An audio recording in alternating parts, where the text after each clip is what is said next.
lang, Trillanes, alam mo kung sino ang pro-China? Ikaw, sa tingin ko. Opinyon ko lang to. Sa tingin ko, ikaw ang pro-China. Bakit? Pabalik-balik ka sa China eh. Tanda mo nung panahon ni Pinoy?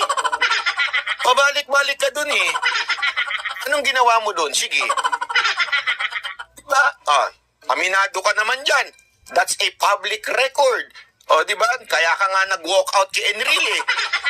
Diba? Kasi pinuna ka ni Enrile na ilang beses kang bumalik dun. That's a record in the Senate. Masasaktan ka na naman. Magdedemanda ka na naman. Ang hilig mo, alam mo, ito lang Trillanes, makinig ka maigi Ang hilig mo magdemanda tuwing nasasaktan. Alam mo, pag ikaw nasasaktan, huwag ka sa korte pumunta. Pumunta ka sa